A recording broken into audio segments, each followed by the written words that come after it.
The business is under threat from this new phase of AI. Let's bring in Deirdre Bosa. She's out west with today's Tech Check. Deirdre.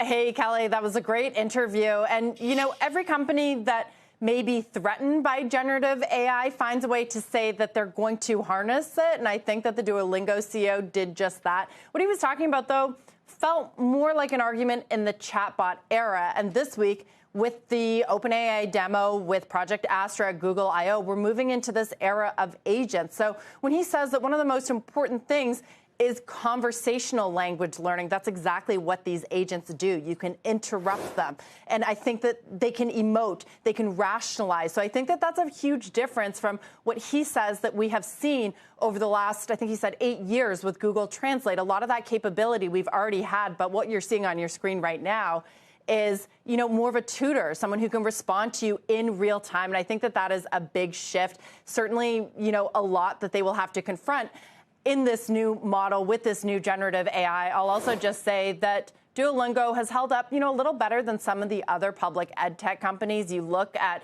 a Coursera and a Chegg, that 12-month performance, and they've really been seen as most vulnerable in this generative AI shift. You can see right there, that's Chegg. But if you look at those three names, Coursera as well and Duolingo, you can see that, you know, they have been a little vulnerable. Ad tech is another area that we've talked about, Kelly, that could be vulnerable here, right? When you give all of these creative tools to the AI, but these names have held up a lot better. I'm talking about the Trade Desk, PubMatic, Magnite, and here generative AI really is seen as a co-pilot that does need to be harnessed by creatives. And I wonder if there's any areas that, you know, and we've talked obviously about the disruption to businesses like Fiverr and those that had traditionally kind of outsourced work that your AI agent now may be able to do for you. I wonder if there's areas we're not thinking about that could be enhanced. You know, maybe Duolingo's right, and now the ability to learn language conversationally will actually be much easier and draw more people in. I mean, what are other places, I wonder, that we should be thinking about, not just, you know, what's going to go away from this, but what could be enhanced?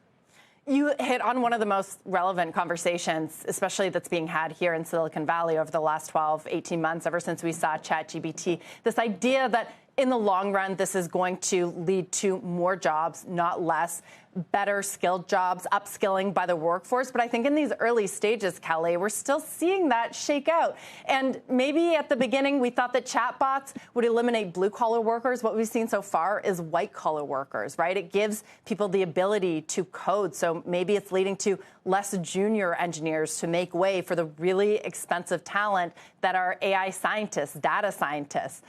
So we're still in the early stages. We're seeing that shake out. But some of those white-collar jobs will have to be sacrificed first, is what we're seeing, until we see that real efficiency and upskilling take place. Absolutely. Deirdre, for now, thanks. We appreciate it. Deirdre Bosa, as we track the implications of all those announcements this week.